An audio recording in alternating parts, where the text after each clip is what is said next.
Jeg så dig nu, da du stod og græssede på en mark.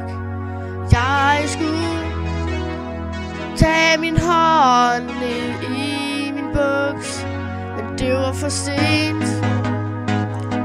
Der kom en bondemand ud og så